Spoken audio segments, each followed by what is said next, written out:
Jones pushed a special law allowing his family to get rich leasing land to a new hospital. Let's go for a little ride. Tell Jones, stop taking taxpayers for a ride. Order Bowl 13. Buy tickets now at WJBF.com. Was riding down the highway, the logging truck turned, the logs came through, hit me in the head, and hit my daughter-in-law in the face. I had saw Austin's commercial on TV. I looked his number up on the internet, and he got right back to me. The News Channel 6 mobile app is now even better. Download it today.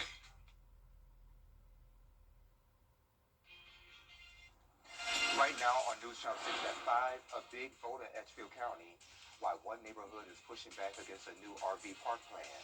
Your news at 5 starts right now. Live from Television Park, this is WJBF News Channel 6 at 5. Good evening. I am Sean Cabbage Stop. Thank you for joining us. Brad and Jenny are off tonight. Our coverage you can count on begins with neighbors in Edgefield County anticipating a big decision about a proposed 70-lot RV park. Those living in the Horse Creek area have pushed back against those plans over environmental concerns. And county leaders will make a final decision tonight. Here's Graham Lee. People living here on Bream Oak Road have voiced concerns for months about a proposed RV park for the area. They say they aren't against the idea, but they're more concerned about protecting their land. The 70-lot RV park would serve Maida workers across the street, but that same land drains into nearby ponds, and neighbors fear an RV park could send stormwater, silt, and sewage into the water, which could leave massive damage. If the stormwater runoff causes our dam, which is 90 feet high, to breach, it will collapse, and all this 10-foot, 4-acre water will go down that creek, spill into the next pond, and just continue down like a domino all the way down to Langley Pond. There's going to be a lot of destruction, potential destruction of people's property and maybe even lives lost. Hendrickson also has wildlife on his property. He's especially concerned for their safety, and as an RV owner, he knows the area he calls home is not the typical spot for an RV park. All of them are on flat land. There's very few that are on the side of a hill. But the big issue here is containment of spills, surface spills, because RVs leak. Neighbors have filed an appeal with the South Carolina Environmental Law Project in hopes that county leaders will take proper steps to move the RV park elsewhere. It will interfere with our way of life, and the environment is just not conducive for this area. And we're doing all we can to make sure it doesn't come. And what we see happening is that the county is bringing the city out here to the country, and that's not why we moved out here.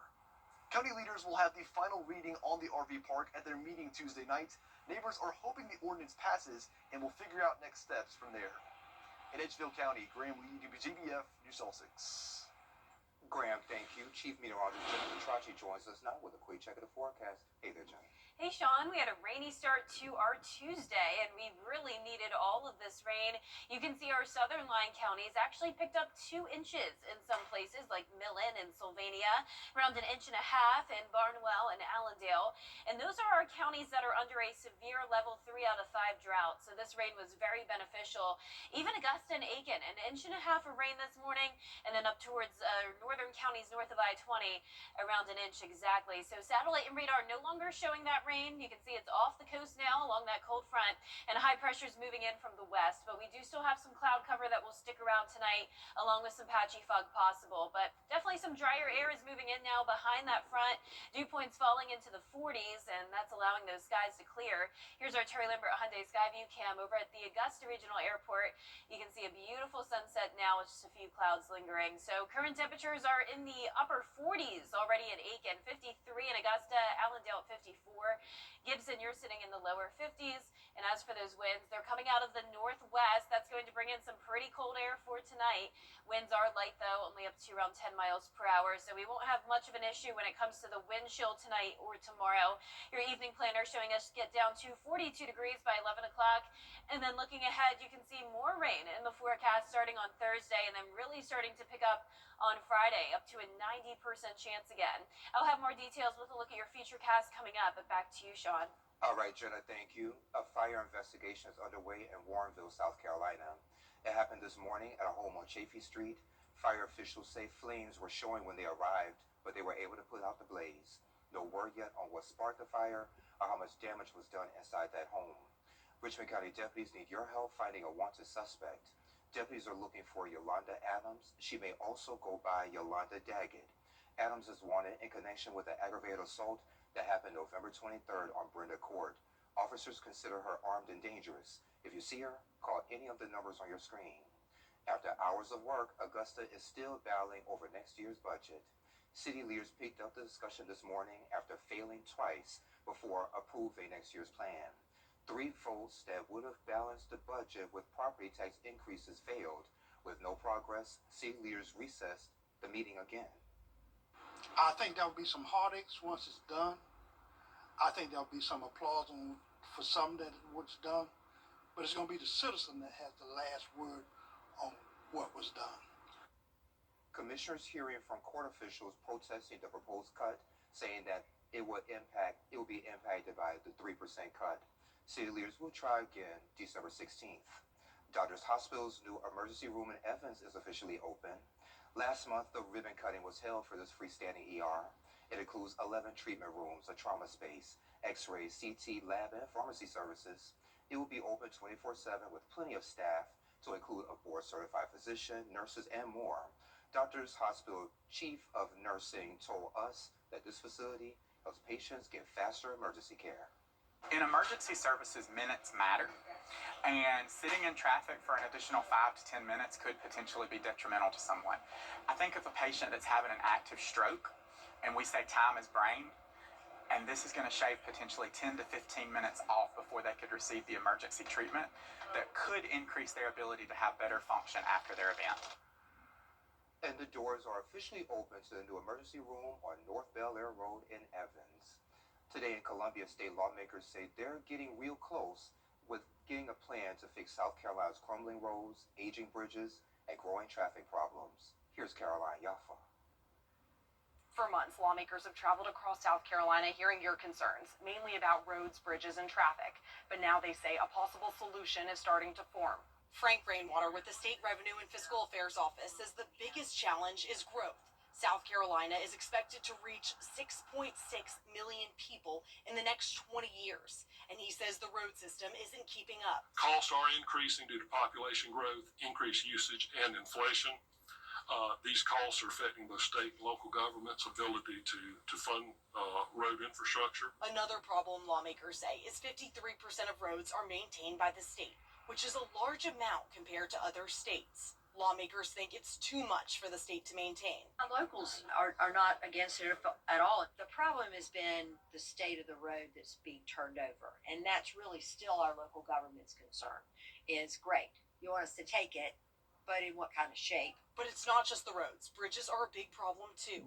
Rainwater says 6.3% of them are in poor condition, and the cost to fix them just keeps going up. We were revising our low-volume bridge design standards to get more common sense into projects getting out. Those have been completed. We've turned them over to our federal partners for their review. But what they're not willing to touch is the gas tax. 82% of road funding comes from gas tax and vehicular sales tax. People are financially looking at costs going up on everything. I know that we don't want to add to that problem. Are there areas that we need to tweak? I think one of the low-hanging fruit pieces is going to be our electric vehicles. We didn't even know what it was going to look like when we did that. So we need to update that piece. We all agree that that has to be fixed. Also, cars are getting more fuel efficient, and that has cost the state an estimated $165 million in lost revenue. In Columbia, I'm Caroline Yaffa. As Georgia works to improve public safety and reduce recidivism, some groups say educating newly released inmates is key. Data from the Council of State Governments. And tomorrow will be dry with clearing skies, but the rain comes back into the picture to end the work week and couldn't linger into the weekend. I'll have the answer with your full Viper 6 forecast when we return. Weather headlines on WJBF News Channel 6. Brought to you by Southpaw Roofing. Roofing done right. Coleman Services knows backed by values and trusted for generations.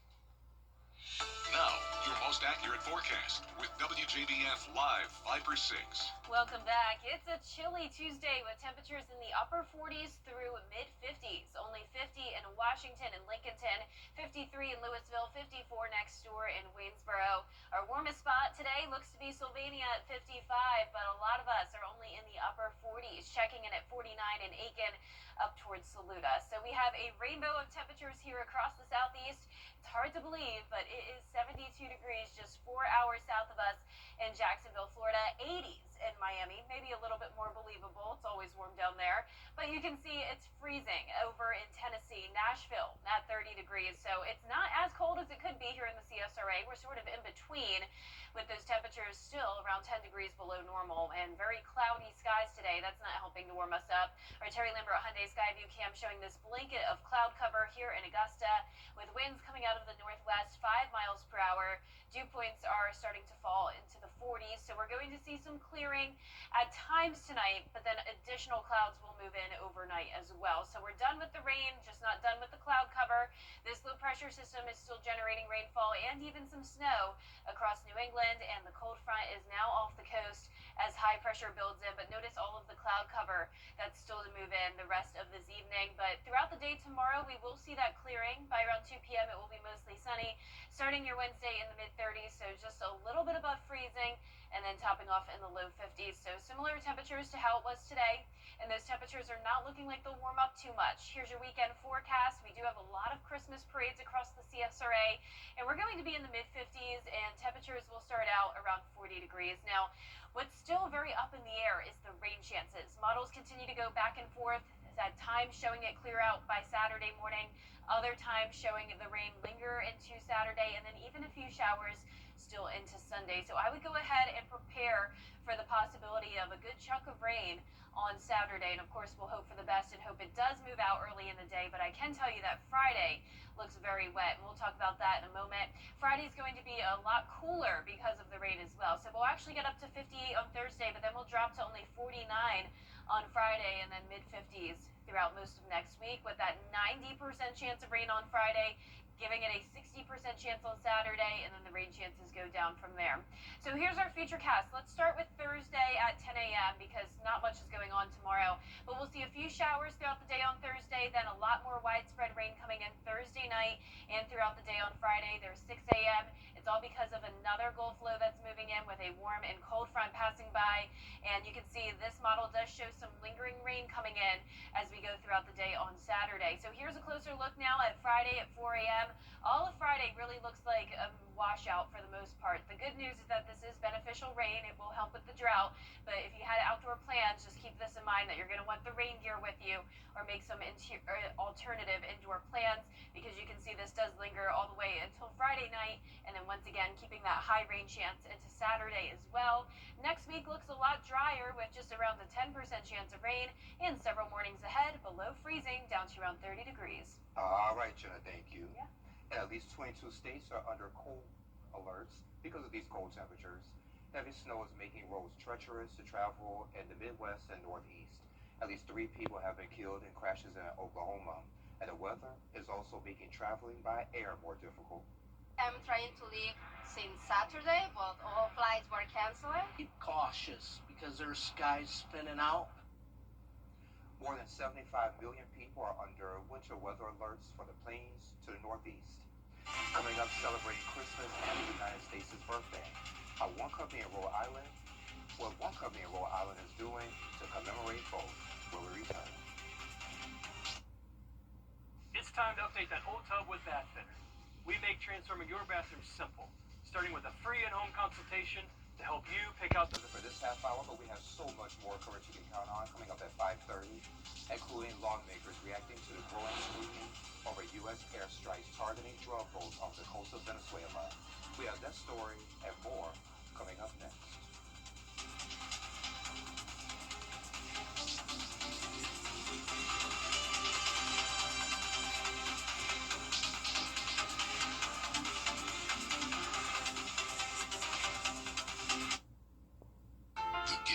Award salutes volunteers in the CSRA for going above and beyond in our community. The Giving Your Best partners congratulate Ramon Jefferson. In just under a year, he's logged more than 1,000 volunteer hours at Via Cognitive Health. The staff says he fosters a sense of community and belonging and pitches in wherever he's needed. Giving Your Best is brought to you by Science Co., Piedmont Augusta, Security Federal Bank, and News Channel 6.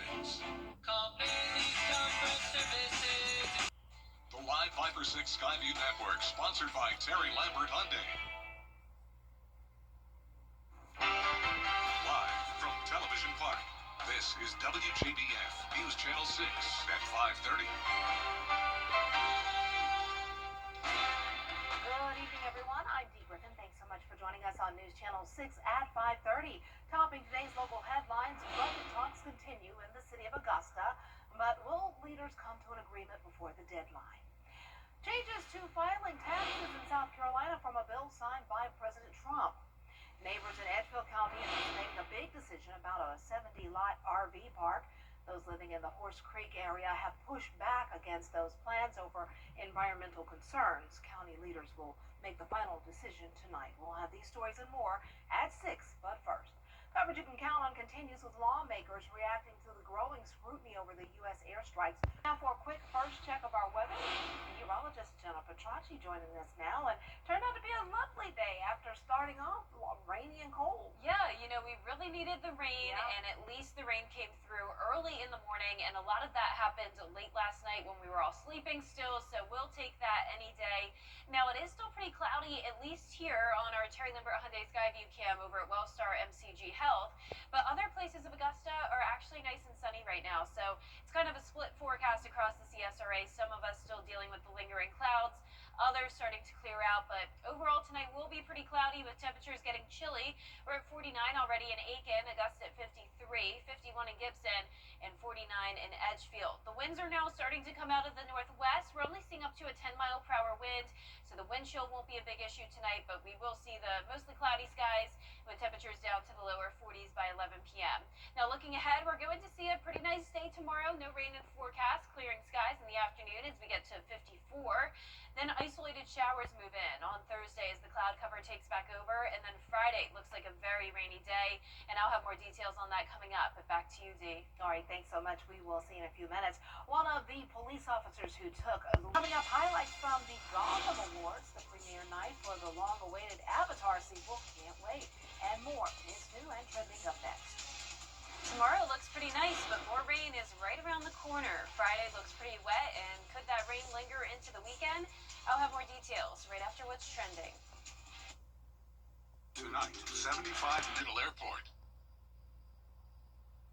Welcome back, everyone. It's time now for a first look at what's trending. Samsung has unveiled another foldable phone, but this one has 2 hinges. It's called the Z Trifold. It looks like a regular phone until it unfolds into a full 10-inch tablet. You can run 3 apps vertically side by side on the device when it's unfolded. When it's folded into a phone, it is about 12.9 millimeters thick. The phone will first be available in South Korea on December 12th. It will eventually be sold here in the U.S. in the first quarter of 2026. No word yet on the cost of the phone here in the U.S., but I'm sure a lot of y'all will get it, and y'all will be on social media bragging about it, so we'll see the video of it, definitely.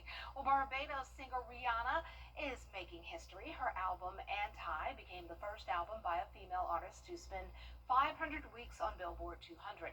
And that was her 2016 album that had top hits like Needed Me, Work, and Love on the Brain. The 9-time Grammy-winning artist has yet to release a new album since she's taking more time for her business ventures and her family, because you remember she just had a sweet little baby girl not long ago.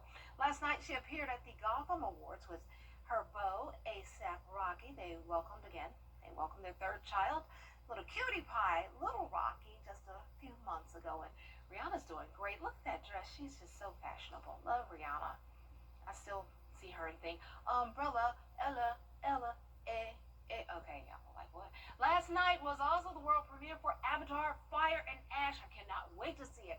Melvin Robert has your highlights from both the Gotham Awards and the long-awaited film premiere. Award season officially kicked off last night with the Gotham Awards, and it was a good night for Leonardo DiCaprio's film, One Battle After Another. The movie took home Best Feature, which is the biggest award of the night. Director Paul Thomas Anderson hopped on stage to accept it.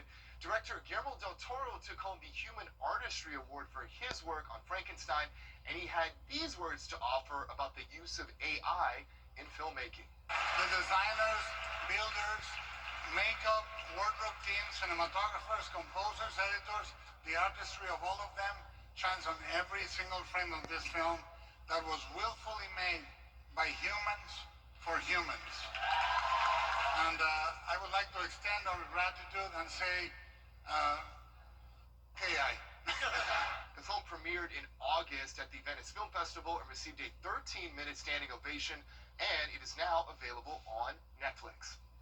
And now, everybody, to the world premiere of the third Avatar film, Fire and Ash. It all went down at the Dolby Theater right here in Hollywood. A portion of Hollywood Boulevard was closed down to make way for the stars of the movie and also the fans of the franchise. And let me tell you, all of the stars were out. This world goes much deeper than you imagine. When you go to a movie theater these days, when you can have anything you want on streaming anytime you want to go on a journey and have an experience. That's an experience. And it doesn't matter that it's 3 hours. It just blazes past. I'm pretty happy to be done. And now I have him back. Yeah, exactly. I'm just unemployed now. The film hits theaters starting Thursday, December 18th. And don't worry, there are 2 more Avatar movies in the works from James Cameron, expected to hit in 2029 and 2031. Singer Miley Cyrus was there on the carpet last night. She recorded a song for the upcoming film's soundtrack. It's called Dream as One. But that's not the big headline from the premiere last night. The movie might be about fire and ash, but last night's premiere was all about a rock.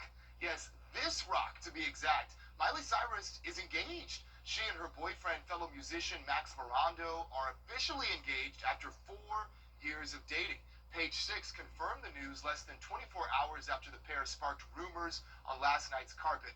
Miley's rep also confirmed the ring is a cushion cut stone set in a 14-karat yellow gold band. It was custom made. We want to say congratulations to Miley. In Hollywood, with your entertainment report, I'm Melvin Robert. I'm enjoying watching the evolution of Miley Cyrus. Good for her, definitely. Remember yesterday we talked a little bit about the docuseries that 50 Cent has done about Sean Combs called The Reckoning. I was up at 3:30 in the morning because I don't sleep in the middle of the night. I always wake up at 3 or 3:15, but I watched it because it was released at 3 a.m. Oh boy, wow, amazing. It shows a lot.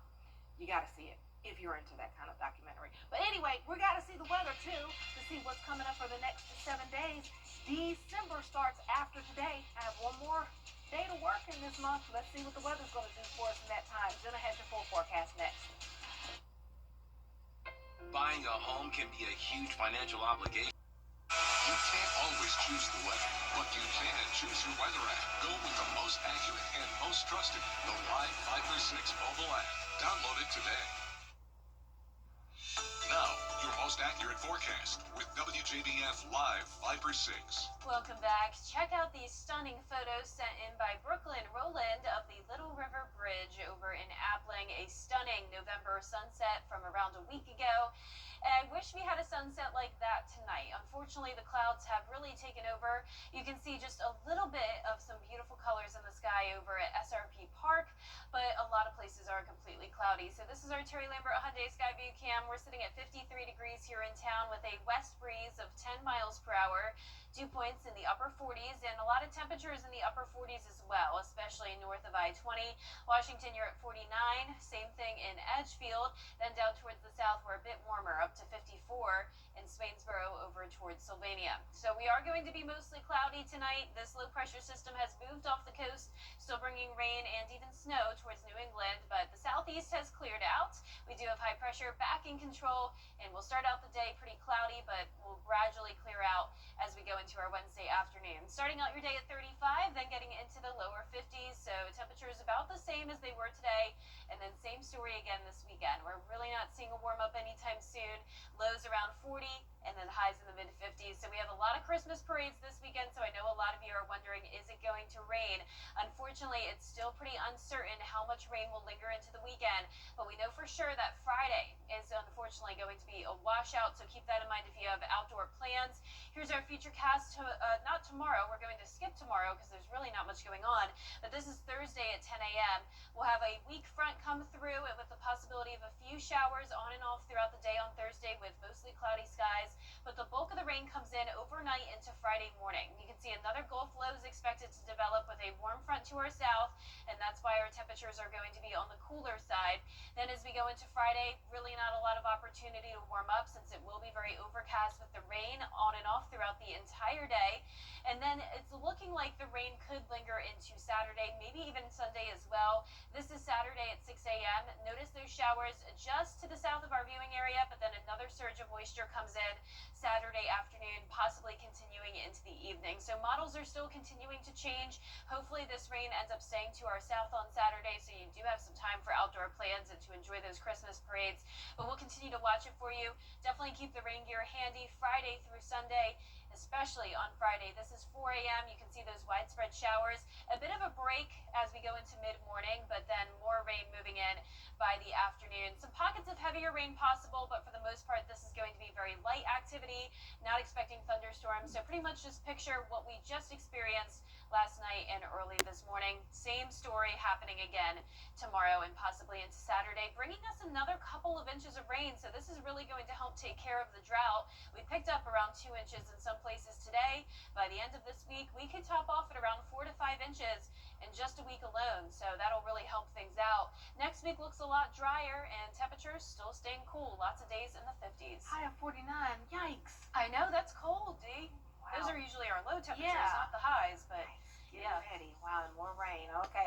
Willie Glaze said today is supposed to be December starting. Give me one more day, then December. Coming up, we appreciate you watching, Willie. A dedicated math teacher in Lincoln County. We'll have a closer look at this week's Golden Apple winner after the break. I'm attorney Mike Hostolo. I was raised by a Marine and... I'm Shalonda Morris with Universal Plumbing. Do you know a great teacher who deserves recognition? Go to WJBF.com and nominate your favorite teacher today. It's time now to honor an educator who is an absolute legend in the classroom. He's been on the job for decades. Brad Means introduces us to the winner of the Golden Apple Award. Henry Madden is a treasure in the teaching business. His journey to Lincoln County High School started just up the road in Elberton. Well, I was working as an electrician, and my uncle, he owned an electrical firm, and then I got an opportunity at Elbert County High School to teach and coach and to actually work with my former position coach. So I took that up. What year was that? 1967. And all of a sudden, the former electrician knew that he was wired to teach. He went to other schools, worked as a principal at a couple of them, and finally answered the call to come to Lincoln County High. I came here in '98 to be a couple of years just to teach math. Wound up being assistant principal for 19 years at this school. Then I retired. And I came back part-time, and that's where I am now. I am the game day coordinator for the home athletic events, and I teach one class of math. Mr. Madden is so much more than a teacher. He's a positive presence here. It kind of keeps me young. Being around kids, you know, and you got to get up and go. It's not optional. He'll tell you the times have changed. The days of handwritten report cards have given way to computers, smart boards, and other high technology. For example, we were very recently doing in here a program called Desmos. And we used to struggle to graph complicated polynomial functions. And as I tell the kids, that thing, it doesn't ask to go to the bathroom. It doesn't say, I need a drink of water. It just does it, and it don't ask no question. That's amazing. And while time and tech march on, one thing will never change: the powerful moment when a student grasps a lesson, and Henry Madden knows he played a part in it. sometimes you just over and over and over, and then that fourth or fifth time that it's over, they do it right. And all those other times there was errors with it, but they finally do it right. That's a great feeling. Congratulations, Henry Madden, and may your rich career continue for many years to come. In Lincolnton, Brad Means, WJBF News Channel 6. Way to go, Mr. Madden. Seems like an awesome teacher. Well, if you know a teacher who deserves the Golden Apple Award, please let us know. Just go to WJBF.com, find the Golden Apple link, and fill out a nomination form. Well, coming up, Augusta leaders working to finalize the city budget. We'll have the latest up next with John Cabbage-Stock standing right there. He's on his way.